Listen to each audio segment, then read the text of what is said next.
Je m'appelle Olivia Senghor, je suis sénégalaise capverdienne et j'ai créé une compagnie appelée À la Mode Management. Nous sommes basés à New York et c'est une compagnie, on va dire une société qui s'occupe de tout ce qui est prestation de services, beauté, en rapport avec la beauté. Nous avons des maquilleurs, des coiffeurs et des artistes onglerie. J'ai créé cette société en 2006 et depuis nous sommes aux États-Unis.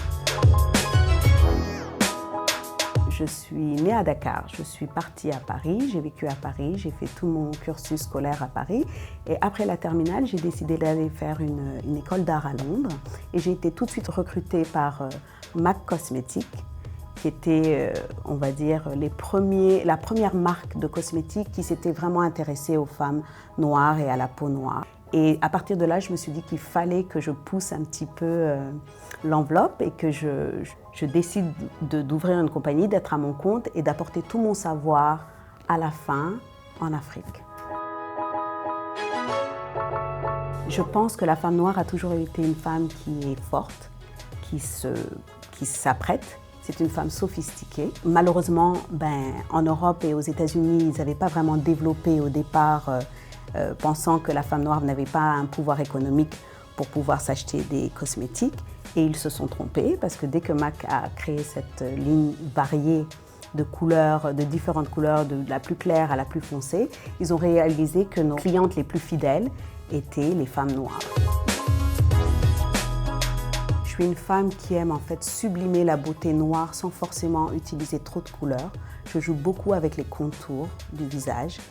L'ossature du visage. Je suis spécialisée dans tout ce qui est sourcils, parce que pour moi, c'est comme une peinture. C'est vraiment le cadre d'un visage. Je suis spécialisée aussi dans les cils et dans la beauté de la peau. Je suis quelqu'un qui travaille beaucoup la peau. Donc effectivement, qu'est-ce qui me différencie des autres maquilleuses? Je pense que c'est ce côté minutieux que j'ai. Et aussi, j'ai été formée par les plus grands maquilleurs qui sont aujourd'hui... j'ai fait mes classes avec Sam Fine, qui est le maquilleur de Tyra Banks, qui est le maquilleur de Queen Latifah. Je continue toujours en fait à m'informer sur les nouvelles tendances. Et je suis beaucoup le maquilleur par exemple de Beyoncé, de J.Lo, parce que je trouve que la femme noire, elle n'a pas besoin de se maquiller beaucoup. On vit au soleil. L'essentiel, c'est vraiment de trouver cette teinte et cette beauté de la peau et qu'elle soit toujours glowy.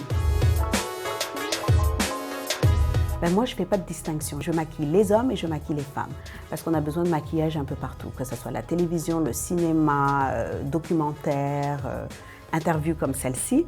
Donc je maquille les hommes, j'ai maquillé Booba, qui est un rappeur français, j'ai maquillé Dwayne Wade, qui est un basketteur américain pour les Miami Heat. Et là, je viens de maquiller Masai Ujiri parce qu'on est en pleine période des playoffs.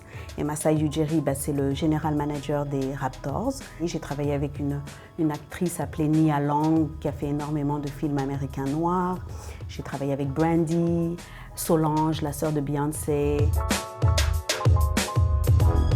Là, je fais un retour sur le continent parce que j'aimerais créer des ateliers maquillage en commençant par la Côte d'Ivoire et ensuite peut-être le Sénégal et d'autres pays où est-ce que j'ai envie de justement créer cet espace où est-ce que les femmes pourront venir, où est-ce qu'il y aura des ventes de cosmétiques mais aussi des applications make-up et des cours de maquillage. Pour finir, je dirais ne vous limitez pas. Get out of the box, comme disent les Américains. Sortez de la boîte.